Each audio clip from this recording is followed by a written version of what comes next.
This is not just a story. It's a confession, a warning, and a survival guide for every dreamer who's ever built a life from scratch, only to see it threatened by someone they trusted the most. And what you're about to hear is my true life story. It was supposed to be the happiest season of my life. I had just gotten married, surrounded by family, friends, and a handpicked wedding committee I thought had my back. But buried in that joy was a silent observer, a familiar name in my contact list who chose silence over loyalty. Someone who forwarded my wedding invitation to the very man who would later accuse me of fraud and trigger a chain of events that ended with me in a police cell. This is the story of how my freedom was almost taken, not by enemies in the streets, but by a spy I welcomed into my inner circle. In this audiobook, you'll walk with me from my wedding day to the cold walls of state CID. You'll hear the names, feel the betrayal, witness the confusion, and uncover how a simple business transaction nearly cost me everything.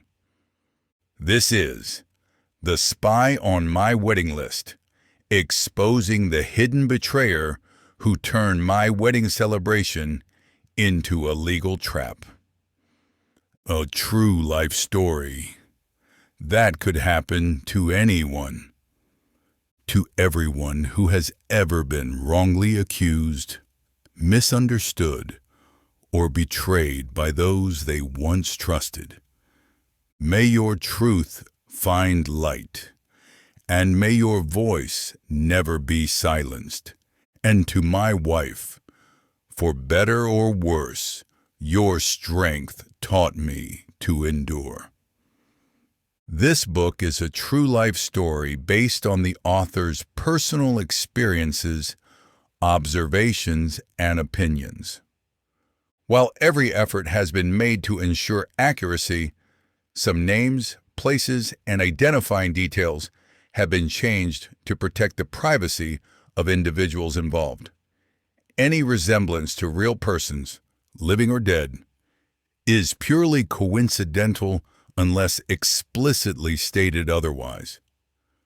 The content of this book reflects the author's own perspective and does not represent the views of any organization, institution, or government agency.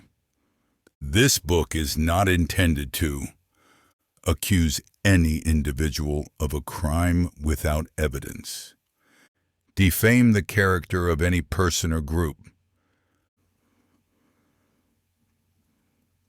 violate anyone's right to privacy. Readers are advised to understand that the author is exercising his constitutional right to freedom of expression under his country's law, particularly Section 39 of the 1999 Constitution, as amended. If any part of this work causes concern or appears inaccurate, the author welcomes responsible feedback and corrections. This book is not fiction.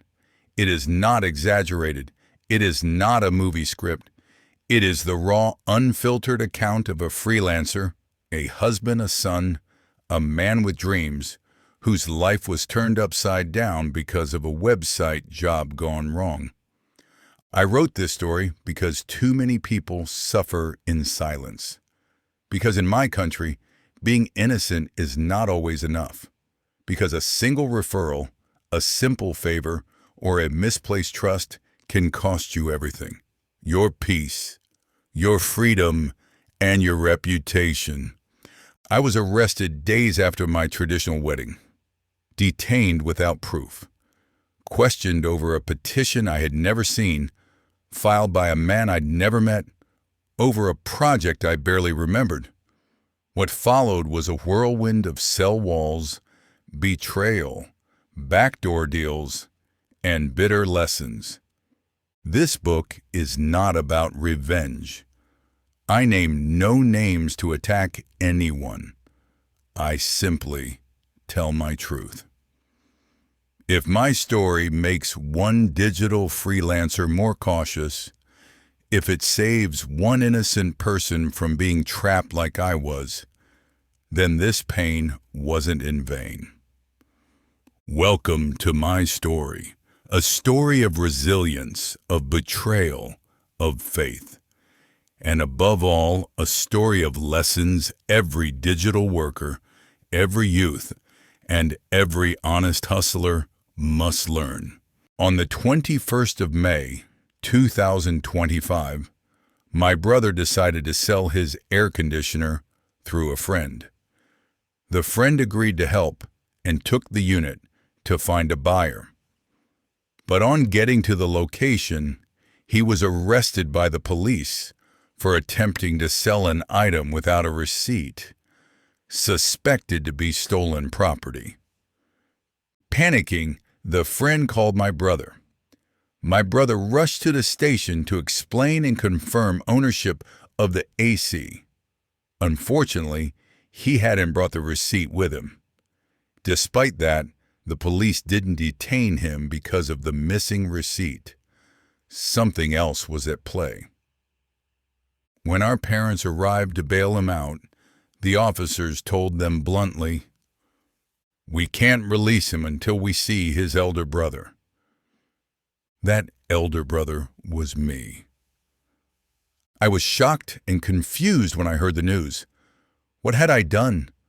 Who did I offend? I'm a quiet person, an introvert, a freelancer who works from home. I rarely go out, and I certainly don't involve myself in anyone's affairs. I had just completed my traditional wedding a few days earlier and was preparing for my white wedding. Our parents made frantic calls for help. Through the intervention of a senior police officer, an ACP, I was permitted to go ahead with the wedding ceremony and report to the station on Tuesday, the 27th of May. Unfortunately, I couldn't make it on that day. My wife had fallen sick, and I had to care for her. I eventually reported on Thursday, accompanied by my wife and a lawyer. When we arrived at the station, we were told to wait for the investigating police officer, IPO. When he arrived, he handed me a petition, a document I had never seen before. As I read it, confusion took over. The petition was written against someone named WN.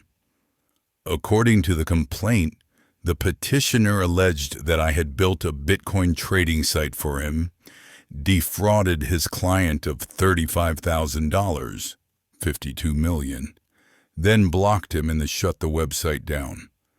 I didn't even know who the petitioner was. I read the petition again and again, still trying to understand. Then I was asked to write a statement in response. I wrote clearly, "I do not know the petitioner, and I have never defrauded anyone of $35,000. Meanwhile, my brother was still being detained. The IPO asked if I knew anyone named WN. "Yes," I replied, "I know someone with that name." He then asked me to write that the person was my brother. I refused. I explained respectfully that many people could bear the name WN, and there was no proof that the person in the petition was my brother. He insisted. I stood my ground. Tensions rose, and in a moment of shocking aggression, the situation turned physical right in front of my lawyer. I was stunned, not just by the action, but by the silence that followed. No one said a word. That moment marked a turning point for me. I wasn't just a suspect anymore.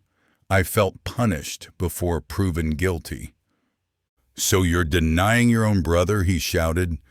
Then he ordered me to remove my footwear. He wrote my detention papers and instructed me to move downstairs into Cell 1, the worst cell in the facility, known among detainees as the Hell Cell. Inside Cell 1, other inmates stared at me in disbelief. One of them asked, "Did you kill someone?" Another asked, "Were you caught with a gun?" Apparently, only the most serious offenders were sent to that cell. I was speechless. All I could mutter was, "It's a false allegation." Lessons from this section. 1. Never entrust items for sale without proof of ownership, e.g. receipts. 2. Keep original receipts and important documents safe. You never know when you'll need them. 3. Being innocent does not protect you from being accused. 4. Guilt by association is a real and dangerous thing. 5. The justice system can be reactive before being investigative. 6. Your presence at a police station can turn into detention, even without evidence. 7. Police may use unlawful detention tactics to pressure individuals. 8.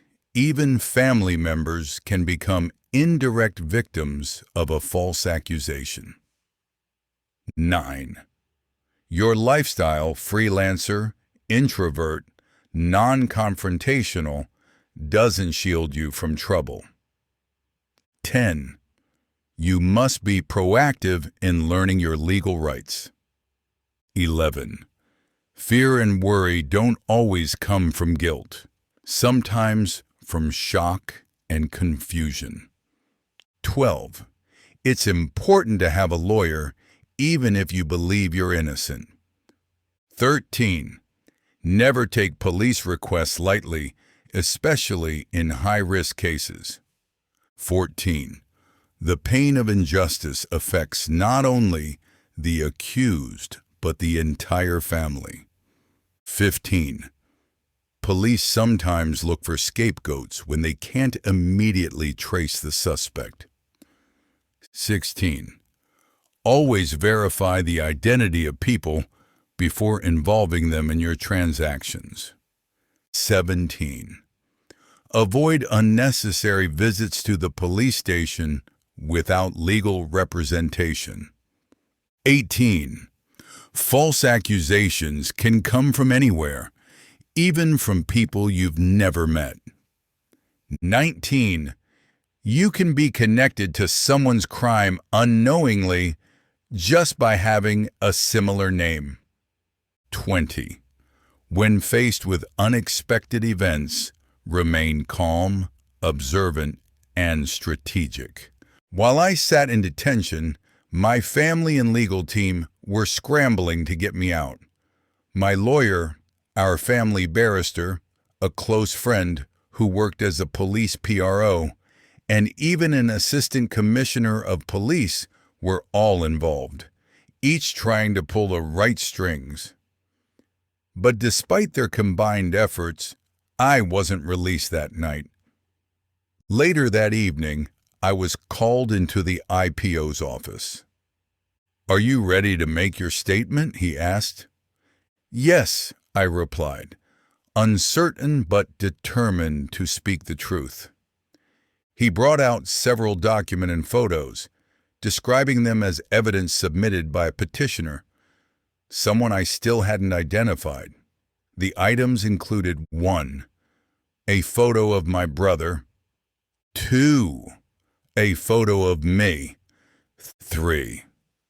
A photo of my mother. 4. My brother's bank account number. 5th. A payment slip referencing a transaction involving a bank in Uganda. 6. A photo of someone described as my brother's partner. 7. My phone's IMEI number. 8. My home address. 9. Call logs that didn't look accurate. Items 1 to 4 struck me deeply. They were real and personal. But how did they end up in a case file? How were they tied to me?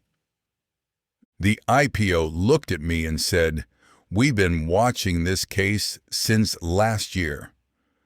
Whether this was part of a pressure tactic or a true statement, I couldn't say.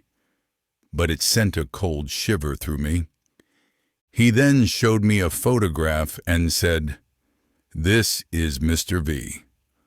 According to him, the petitioner lived outside the country and had filed a complaint claiming I built a Bitcoin trading website for him after being referred by someone he called Mr. M. He alleged that I defrauded one of his clients of $35,000 and shut the website down. But those names, Mr. V, Mr. M, meant nothing to me. As a freelancer, many clients used aliases, initials, or even business names. Most of them were people I'd never met physically. All I could do was be honest. "I don't know these people," I said. The IPO paused, then added, "There's a court order to detain you for 21 days.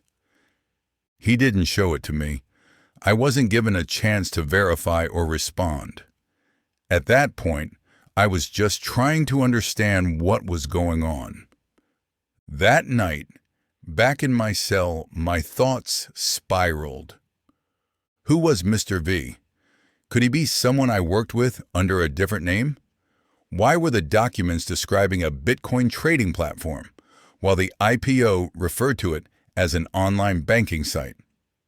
I had more questions than answers.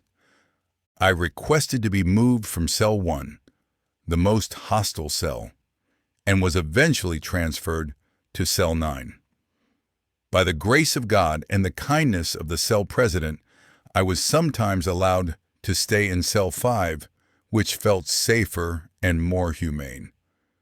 That first night in Cell 5, I couldn't sleep. My eyes stayed open, fixed on the ceiling. I whispered to myself, "Lord, you know I haven't defrauded anyone. You know I'm not guilty." I couldn't shake the image of my wife, whom I'd seen earlier in tears. Just days ago, on May 24th, we got married. By May 29th, I was locked in a cell. That contrast, from wedding vows to a prison floor, was impossible to process. Something about that day had felt off. I even remember layering up before we left the house, wearing double innerwear, as if my spirit knew I wasn't coming back home that day.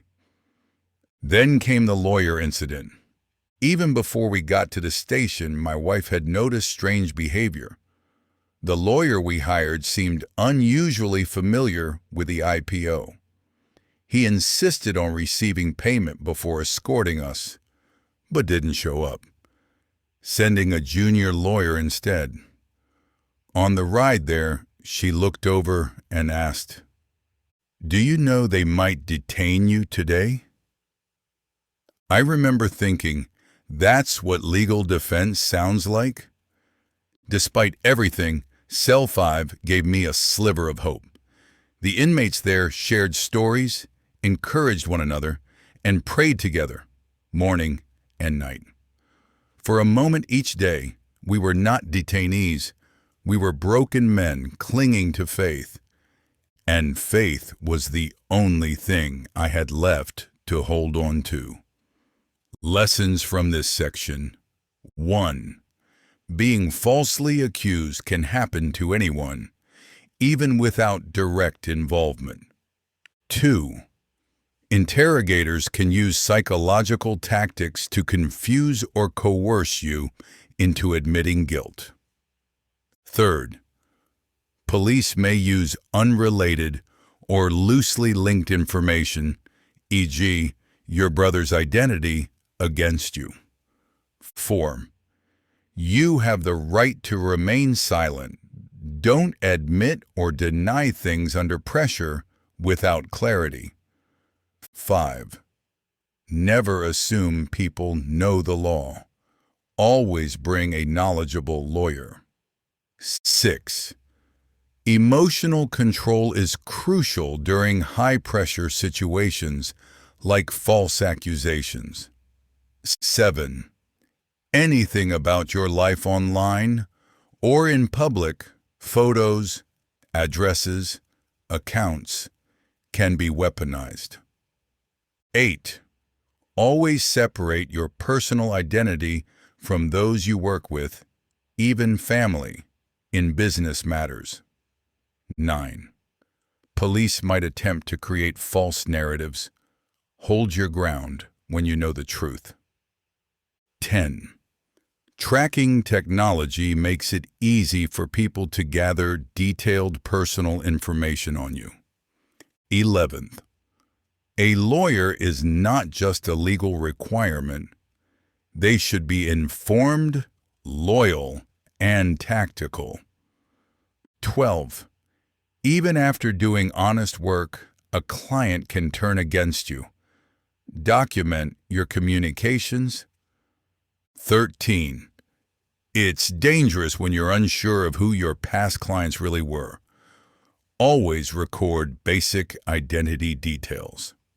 14. Lack of facial familiarity in online business puts you at higher risk. Request voice or video confirmation for trust. 15. A single mistake in judgment can pull your whole family into trauma. 16. Even in unjust suffering, find small pockets of sanity, like prayer, talking to others, or journaling. 17. People in detention are not always criminals. Some are just unlucky or innocent. 18. Sometimes your freedom depends not just on your innocence, but your ability to defend it convincingly. 19. The justice system can favor money and influence over truth and fairness. 20. Above all, never give up hope, even when you're caged, confused, and falsely accused. The state CID cell isn't just a holding place. It's a kingdom, a strange, brutal ecosystem with its own laws, rituals, and order of survival. In that world, your name, your background, or even your innocence doesn't matter. What matters is your ability to adapt. The cell operates with its own internal hierarchy, established not by official authority, but by duration of detention. The longer you've stayed, the more influence you hold. At the top sits the cell president, typically the longest-standing inmate in the entire block. Each individual cell, like Cell 1, Cell 2, etc., also has its own cell president, who oversees day-to-day order within that space. Then come roles that sound strange to outsiders, but mean everything in there.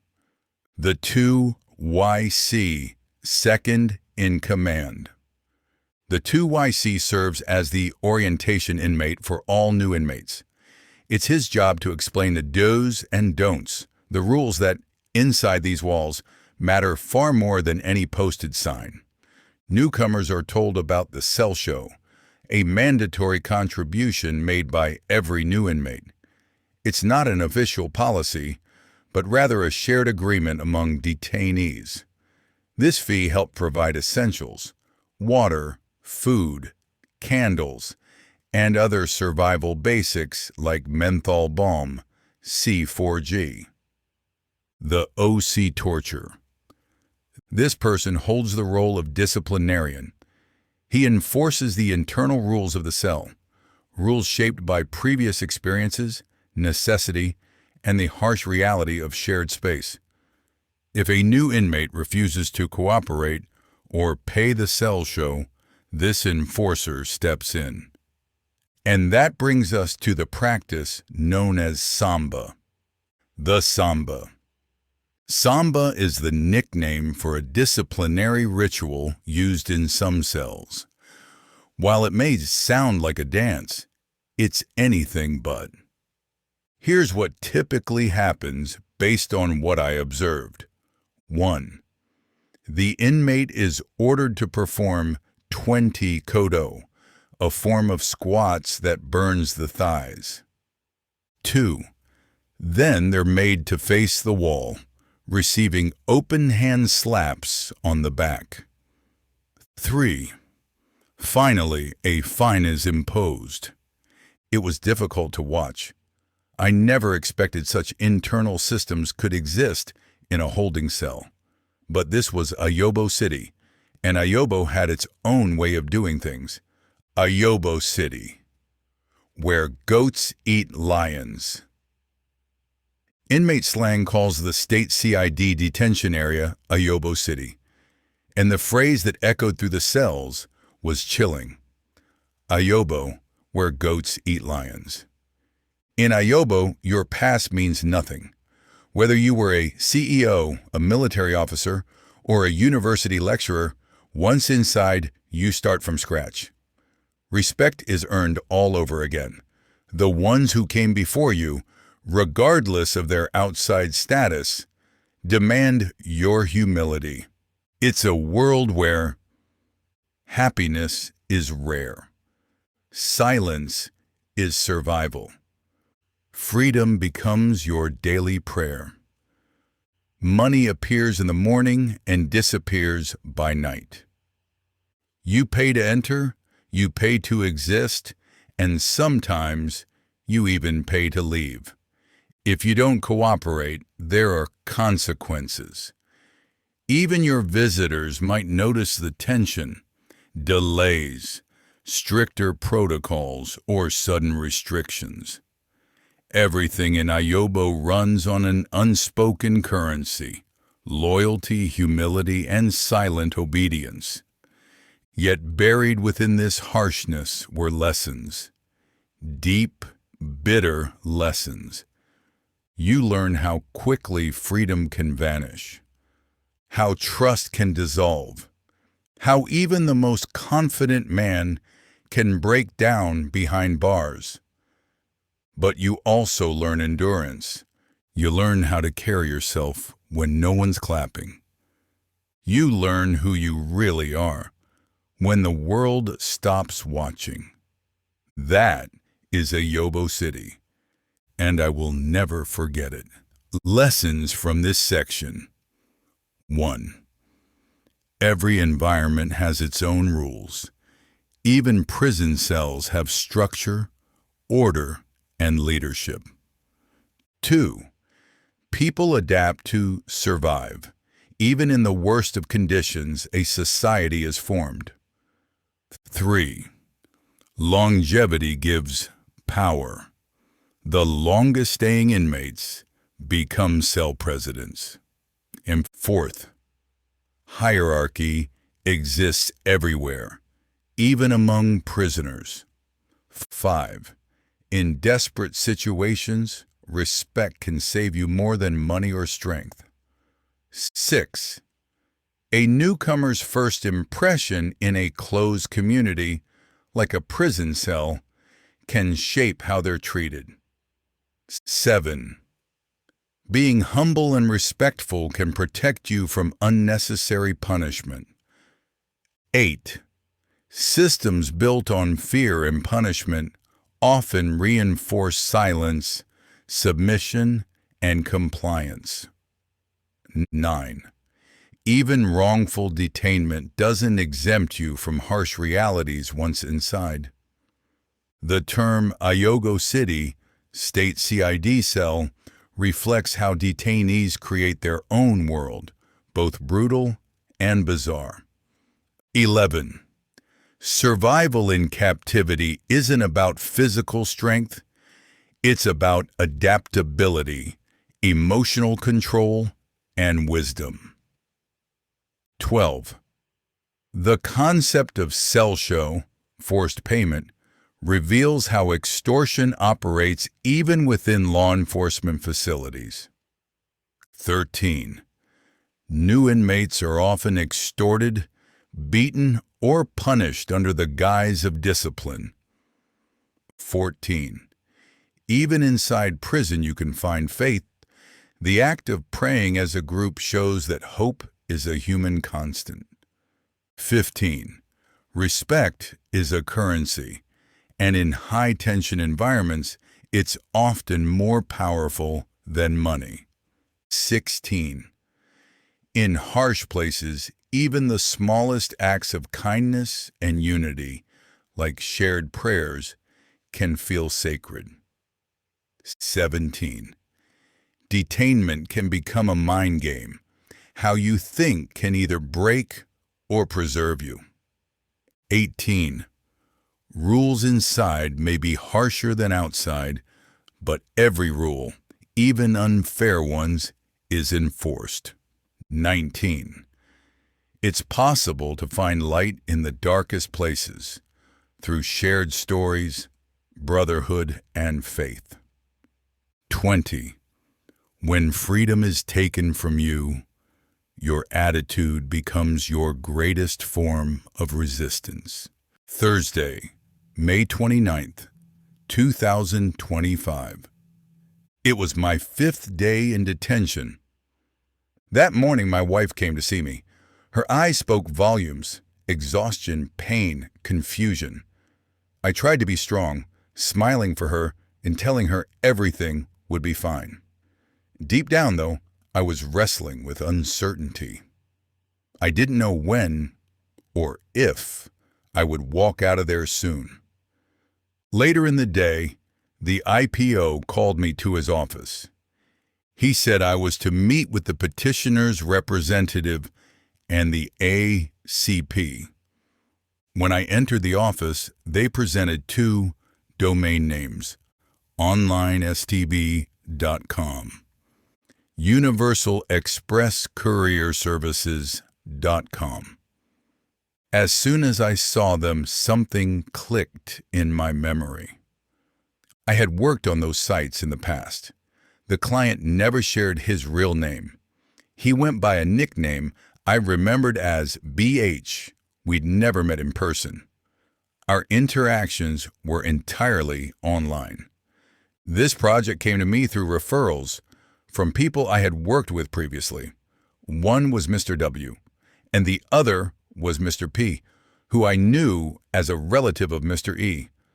The job seemed normal at the time, just another freelance gig. I explained to the ACP and the petitioner's representative that this client had specifically requested full access and control over his hosting environment. Upon completion of the websites, I delivered both. The admin login details. The cPanel credentials. It's standard practice. Once handed over, the client changed his passwords, as he had every right to.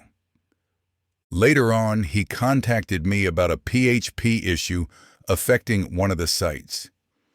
At his request, I briefly assisted using the temporary access he provided.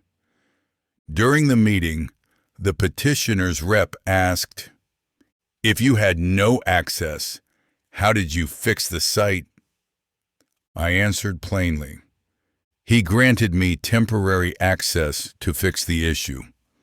I never had independent control after handing everything over. They attempted to reach the petitioner via WhatsApp for clarification, but there was no response. After that, the ACP instructed the IPO to continue investigating and report back in 24 hours. Back at the IPO's office, I was asked to write a more detailed statement now that I had identified the petitioner. In that statement, I clarified how I was referred for the job, how I communicated with the client, what kind of websites I built, the nature of the issue that arose after delivery. Then came more pointed questions from the IPO1. Do you have legal rights to design financial websites? I explained that, as a web developer, I build sites based on the client's requests, and it is the client's responsibility to ensure they have the appropriate authorization or licensing for the kind of service they're offering. My role does not include verifying the legality of a client's business model. 2. Have you ever been involved in fraud? 3. Are you into internet-related crime? These questions stung, but I remained calm. I had nothing to hide. My answers were simple no, and still no. The IPO asked me to add those answers to my official statement. During this time, a close friend of mine, someone I consider a brother, decided to try and mediate. He collected the petitioner's phone number, hoping to explore a peaceful resolution. The petitioner, from what I'd heard, lived abroad. Then came something that shocked me. The IPO said the petitioner had allegedly spent millions trying to track me down. I was stunned. Not because I doubted the seriousness of the allegation, but because it seemed so disproportionate. And it made me wonder, if the website fee was $150,000 and the delivery site cost only $80,000, why not just reach out directly to settle any issue? Why not try to message me or involve a lawyer before going this far? If the funds in question were routed through a Ugandan account, why wasn't that channel investigated further?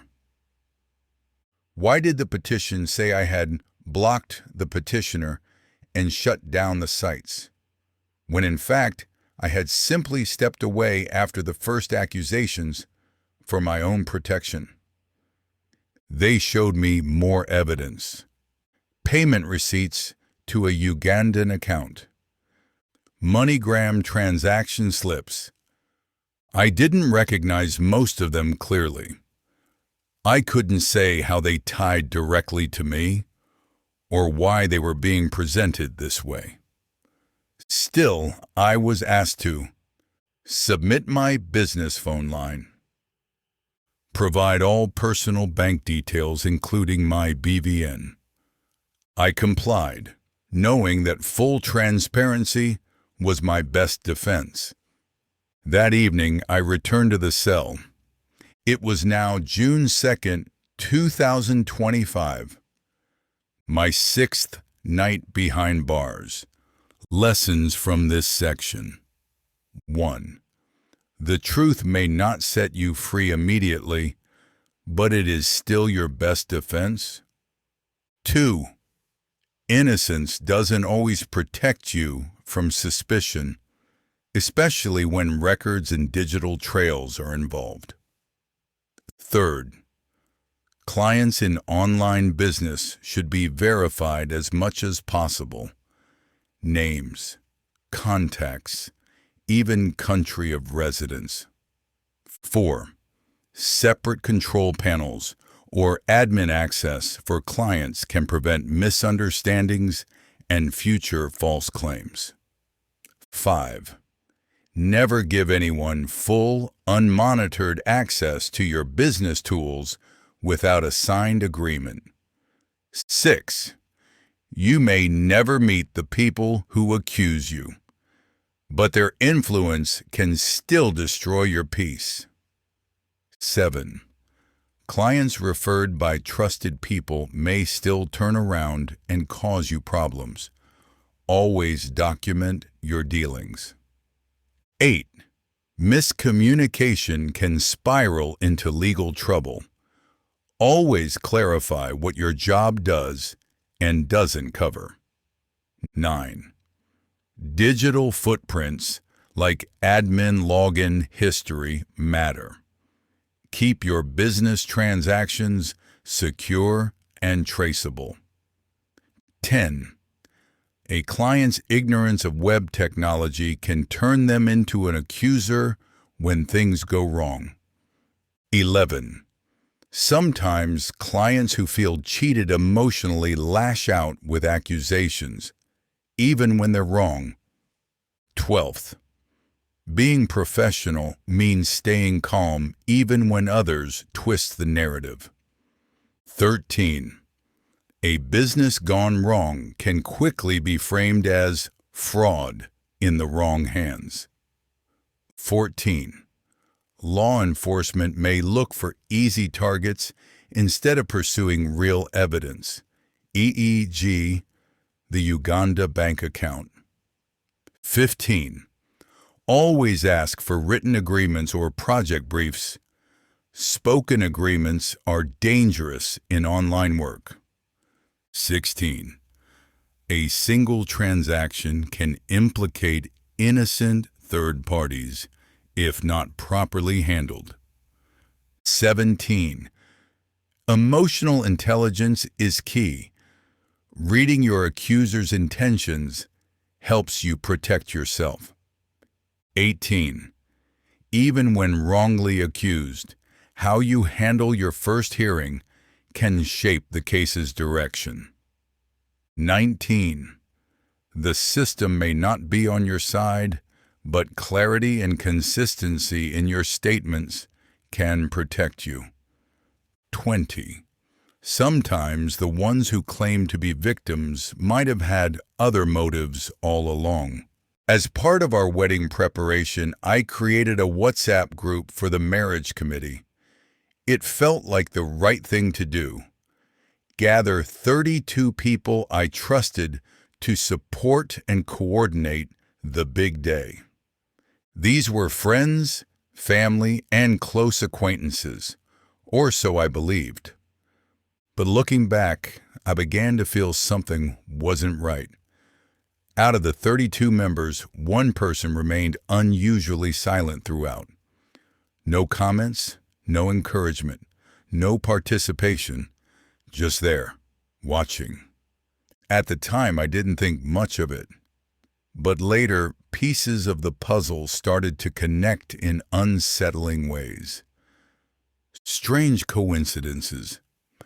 Somehow, the petitioner, the person accusing me of fraud, got hold of my wedding invitation. I can't say for sure how, but I started to suspect that someone within that WhatsApp group may have forwarded it. Then I heard from the IPO that someone had shown up at my traditional marriage ceremony, blending in as a guest. They smiled, took photos, observed. They gathered key identity details, pictures, my location, possibly even addresses. The IPO claimed that I was supposed to be picked up right after that ceremony on my way home, but I never returned home that night. For some reason, I had a sudden change of plans. Looking back, I call it divine protection. The ceremony ended peacefully, and everyone went home safely. But the idea that someone had been watching left a chill down my spine. The setup. Looking in the rear view. Rewinding to when I first worked for the petitioner. The project payment came through my brother's bank account, not mine. As a result, it's likely that the petitioner assumed that the account holder, let's call him WN, was me. From there, it seems the person went through official or unofficial means to retrieve the phone number linked to that account. Trace the call history connected to that number. Possibly, access photos and personal details tied to that phone line. Eventually, this led to WN being mistakenly arrested simply because he was trying to sell an air conditioner online. The real cause. His name was attached to the account used during the job. It became clear that someone had helped the petitioner connect dots that shouldn't have been connected. Someone close enough to have access to private updates, and yet far enough to never raise suspicion. Quiet patterns begin to speak. Here's where it gets interesting. The client who referred me to the petitioner, let's call him Mr. W., was part of the wedding committee WhatsApp group. He didn't participate. He was inactive, completely silent. He and I had previously had a falling out over a website project. That project and the misunderstanding. Mr. W. had once asked me to build a website for a law firm. When I completed it and sent over the credentials, he wasn't happy with the design. We exchanged messages trying to clarify expectations. Eventually, he reached out to Mr. P., the younger brother of Mr. E., the same person who originally referred him to me. Mr. P. helped mediate between us. He asked Mr. W. what he really wanted. He asked me if I could meet the requirements. I said yes, and did my best to adjust the design. Still, Mr. W. wasn't satisfied. At one point, he even asked for a refund. Later, Mr. P. told me, "Maybe he's just going through something, or broke. Try not to take it personal." Since then, I'd been keeping my distance. Things fell apart. Before our misunderstanding, I used to support Mr. W. in little ways, like recharging an app he used to make local calls from abroad. But after that episode, I pulled back. I stopped responding to his calls. Eventually, I even blocked him for a while. I later unblocked him, but the relationship had changed. Now looking back at the connections, he had referred me to the petitioner. He was quietly sitting in the wedding group. He hadn't said a word in months. He knew about the marriage and was once very close to me. It made me think, was he the one who passed along the invite? Was he the silent observer? Could he have helped connect the wrong dots, intentionally or unintentionally? I don't know for sure. I may never know. But what I do know is this: betrayal doesn't always come from strangers. Sometimes it wears a familiar face, quiet, unassuming, and close enough to watch everything unfold. Lessons from this section. 1. Not every contact in your phone is truly your friend. 2. Betrayal often comes from the people closest to you, not strangers. 3. Silence in a group setting, like WhatsApp committees, can be a red flag. 4. People can be watching your life not to celebrate you, but to report you. 5. A personal event, like a wedding, can be used against you when the wrong people are watching. 6. Spies don't always look suspicious. They blend in, listen quietly, and gather information. 7. One weak link in your circle can ruin your entire reputation or freedom. 8. Always be mindful of who you add to private or event planning groups. 9. Trust is earned, not assumed, even if someone is referred by a friend. 10. Just because someone referred you for a job doesn't mean they have your best interest at heart. 11. Your past misunderstandings with people can turn into fuel for revenge, especially if they feel wronged. 12th, old resentment, if not resolved, can grow into dangerous intentions. 13. Do not ignore subtle signs of hostility, silence, or distance in relationships. 14. People you helped in the past can still turn around and harm you. 15.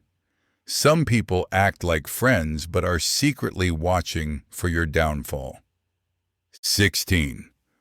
Forgiveness doesn't always mean full reconciliation. Protect your space. 17. Online relationships and work-related referrals must be documented, including conversations and deliverables. 18. What you call helping someone might later be used as a trap. 19. Surround yourself with people who are proven, not just familiar. 20. Sometimes the enemy you're praying against is already sitting at your table. June 2nd, 2025, Day 6 in detention. That morning, my wife, mother, and father came to visit me again. I could see it in their faces. This experience was taking a visible toll on them. My mother looked increasingly distressed. Her blood pressure was rising. My father, once full of energy, now appeared worn out and wasn't eating well. And my wife? It felt like part of her had gone missing. Her silence was louder than words. I knew I had to stay strong, not just for myself, but for them. In the cell, I often distracted myself with stories from other detainees. Their words were sometimes painful, sometimes humorous, but mostly they gave me the mental space to breathe. Whenever I saw my family, I made sure to wear a smile, not because I was okay, but because they needed to see that I was. Around midday, the IPO called for me. Something about him was different this time. He was calm, almost friendly. He spoke not as an interrogator, but like a colleague, maybe even a brother. He asked that my wife bring me my phone, saying, "We need to access your bank statements and BVN. We're checking for any large transactions, 10 million or more, from June 24th, 2024 to now." He also asked that my wife bring her own bank statement as well. That day, I worked on generating the following: my statements from 3 banks, remaining 2. My brother's bank account, the same one used for a previous project payment. My wife was instructed to print everything, both hers and mine, and return with them the next day, revisiting the past. Then came a new suggestion. The IPO advised me to call a few people who had been part of the journey so far. Mr. P, the younger brother of Mr. E. Mr. W, the one who initially referred me to the petitioner. The call to Mr. P. Mr. P had already heard about my situation. He said his older brother, Mr. E, had briefed him. What he said gave me a little peace. The fact that you built the website doesn't mean you should be arrested just like that. There needs to be proper investigation. That was exactly my point. I was never against accountability.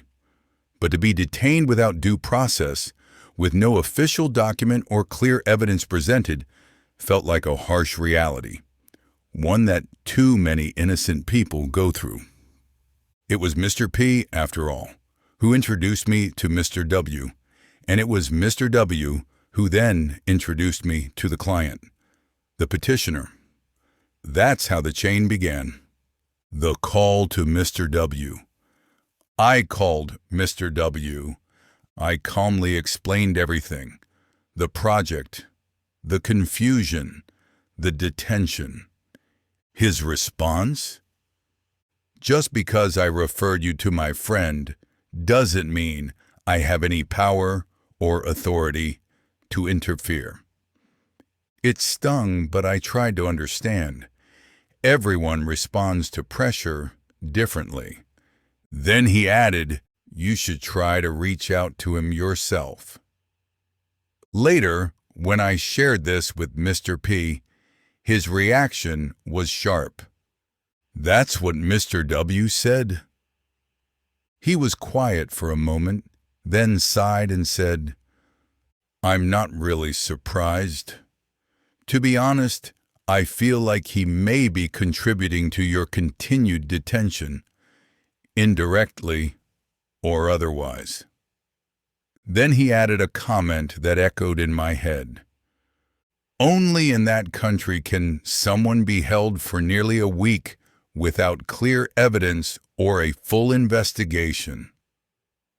What do you do with that kind of truth?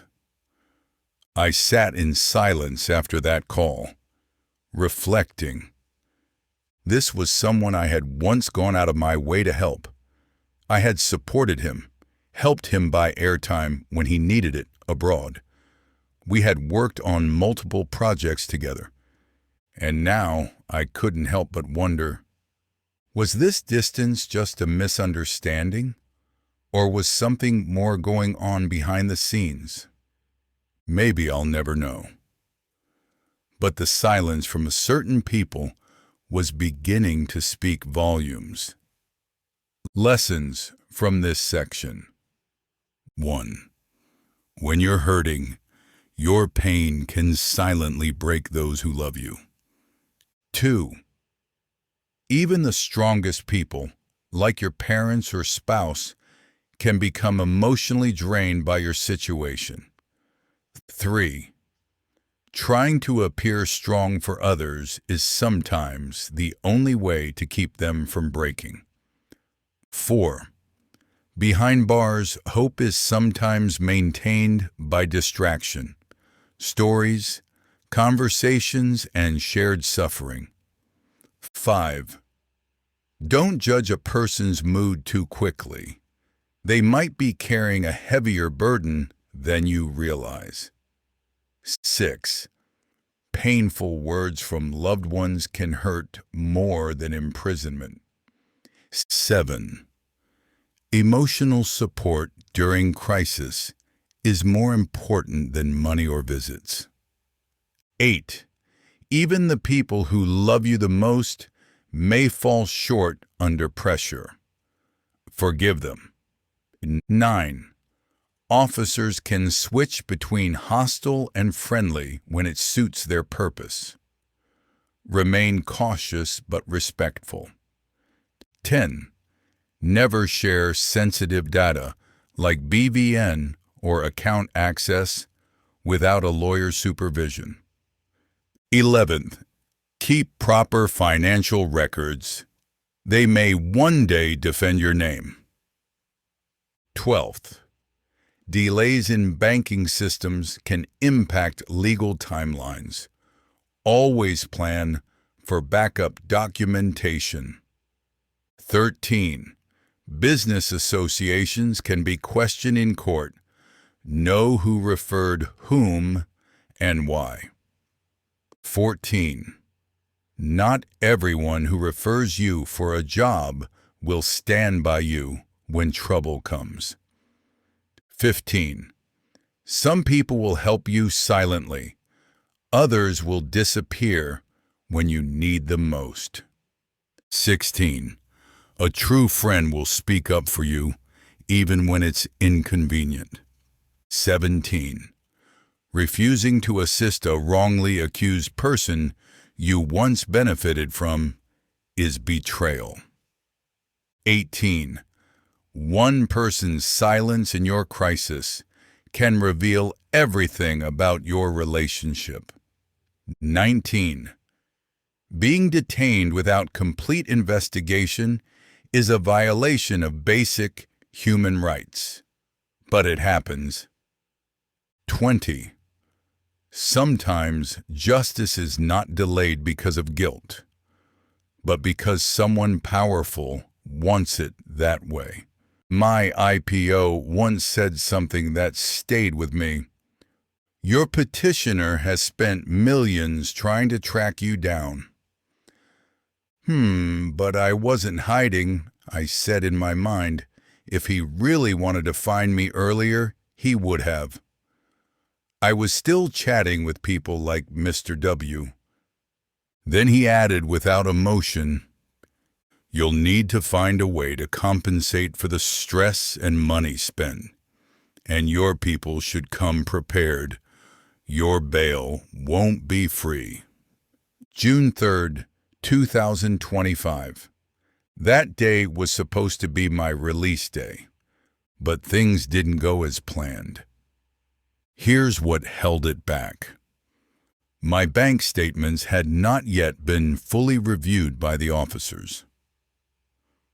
I had retrieved 3 out of 5 bank statements. The remaining 2 were still pending.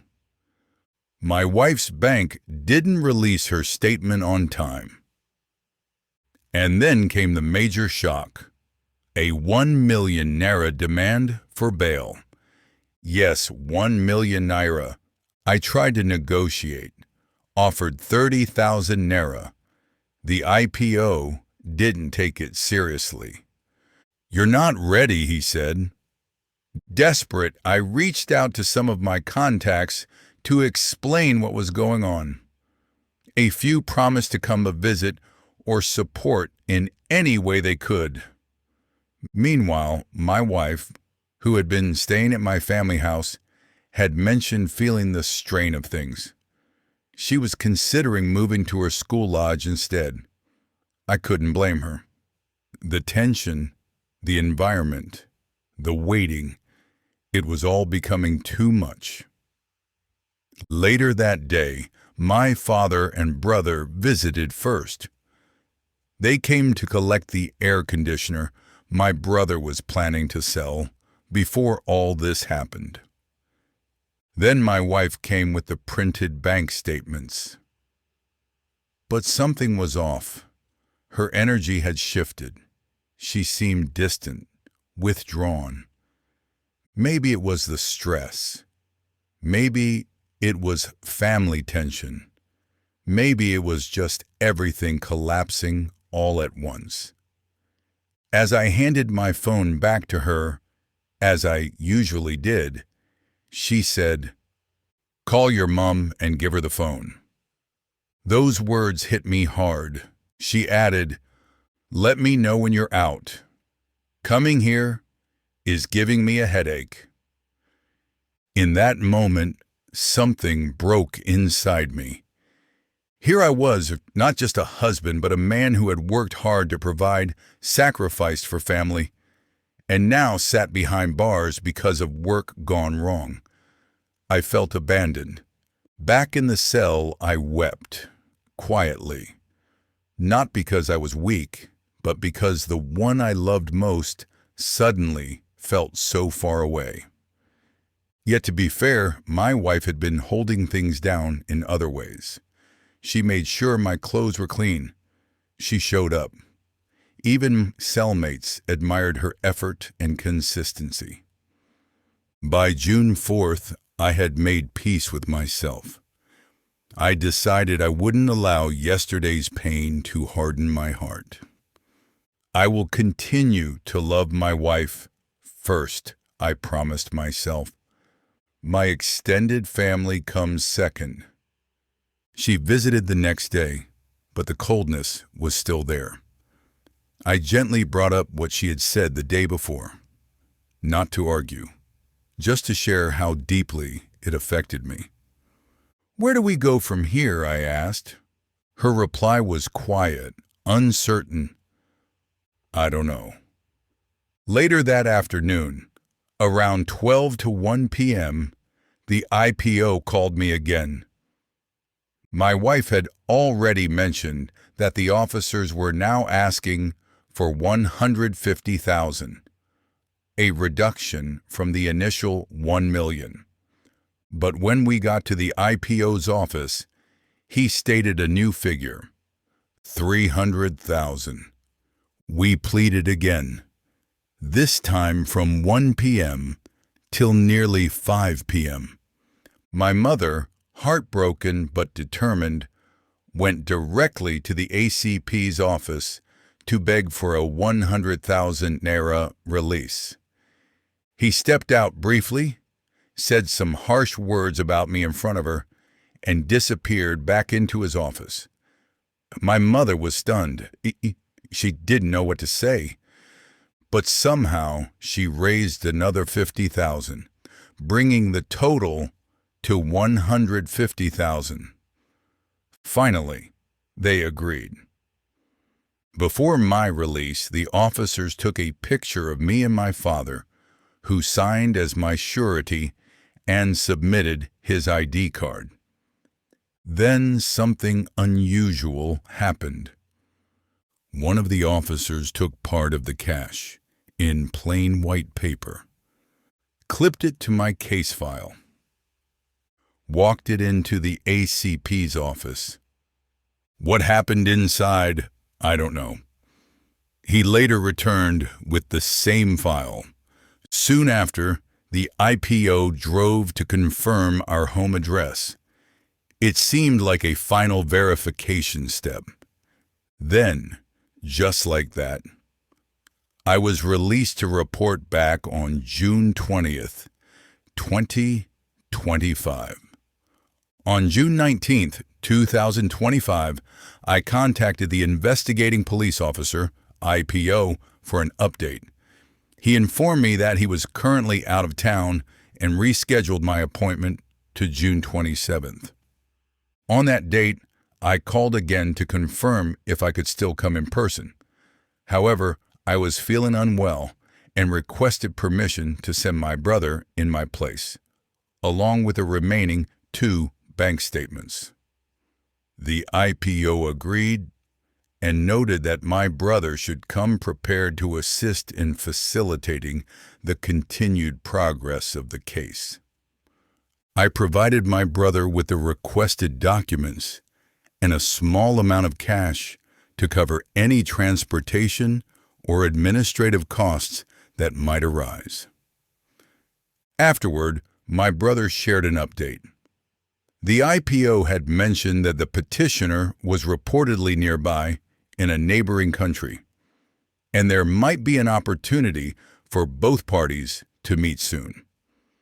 It was implied that such a meeting could help bring the matter to a final resolution. At this stage, I was no longer in custody, but emotionally, the uncertainty still lingered. Lessons from this section. 1. Freedom in a corrupt system often comes at a price, literally. 2. You can be innocent and still be asked to compensate your accuser. 3. When dealing with the police, money sometimes matters more than the law.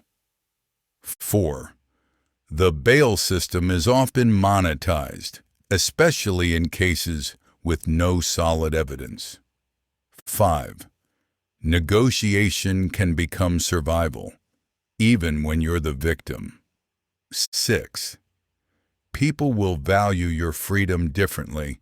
To some, it's business. 7.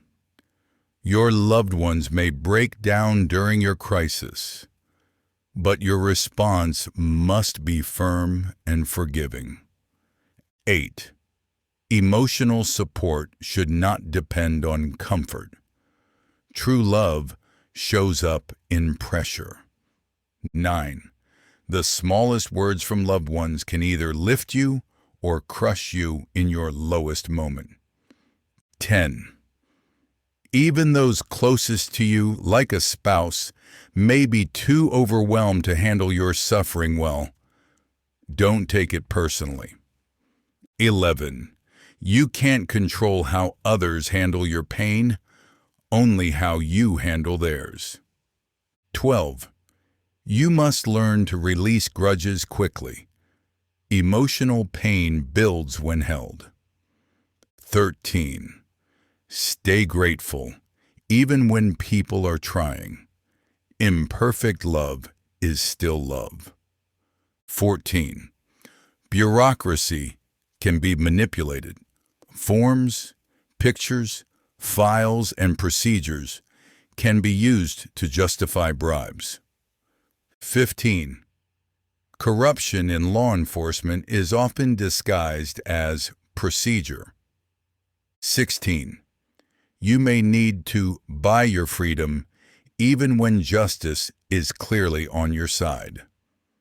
17. Family plays a huge role in freedom battles, emotional, legal, and financial. 18. The system doesn't care how long you suffer. It only responds when pressured with money or influence. 19. Even your release might come with surveillance, follow-ups, or more delays. 20. Coming out is just the beginning, but your mindset after release determines how your story will impact others. Lessons from a cell. As I walked out of the police station that day, finally released after so many sleepless nights, I wasn't just walking out as a free man. I was walking out as a changed man. This experience taught me more than any school, job, or church sermon ever could. I share these lessons so you, the reader, can avoid what I went through. 1. Your client can become your enemy. 2. Referrals are not always blessings. 3. Always protect your digital footprints. 4. Have contracts, signed, stored, and time-stamped. 5. Don't hand over admin access without backups. 6. Be cautious with public WhatsApp groups and committees. 7. Never underestimate who's watching your moves. 8. Keep personal and business bank accounts separate. 9. Know the law, even if you think it doesn't affect you. 10. Silence is not always golden. Speak out early. 11th, not every legal advisor is truly on your side. 12th, police processes can be biased. Stay smart, not loud. 13, family is tested in hard times. Prepare for that. 14, true love is revealed when you're down. 15, forgiveness is key, but don't forget the lessons. 16, always have multiple means of income and support. 17, digital work requires digital wisdom.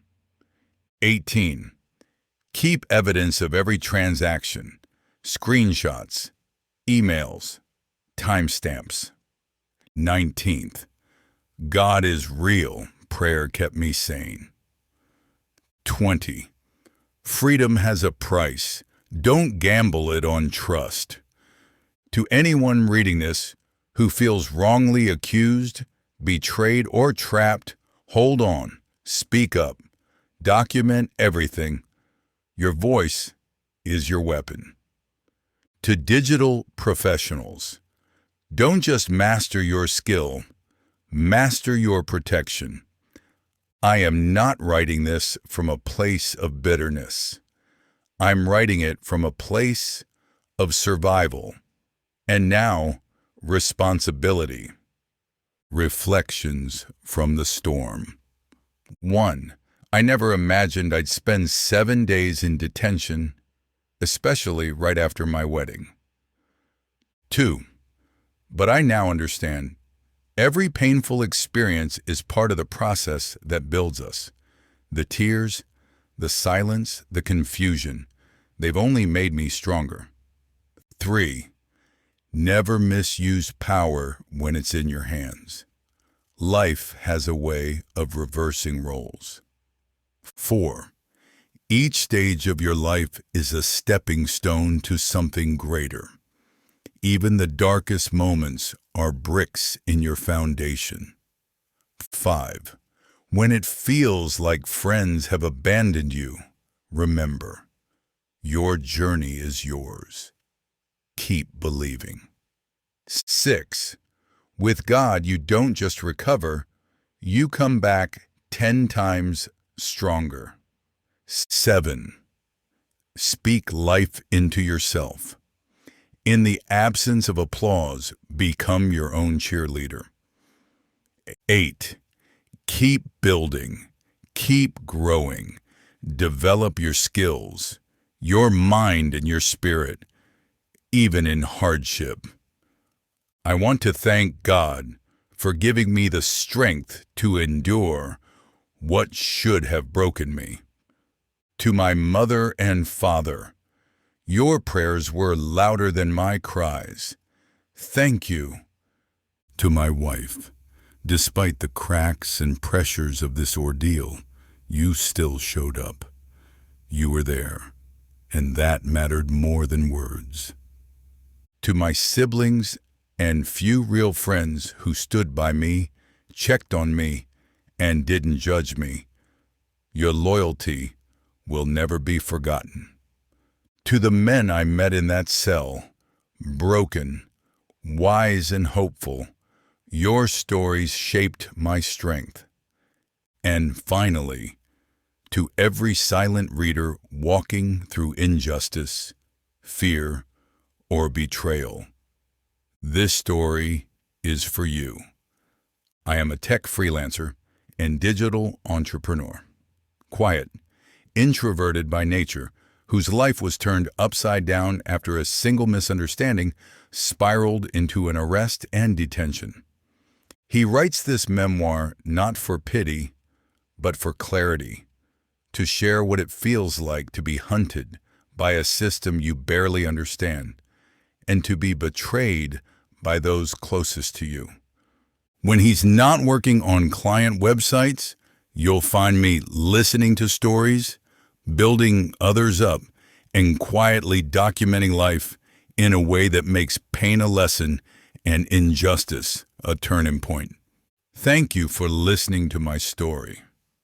This wasn't just about betrayal or injustice. It was about healing, learning, and rising again.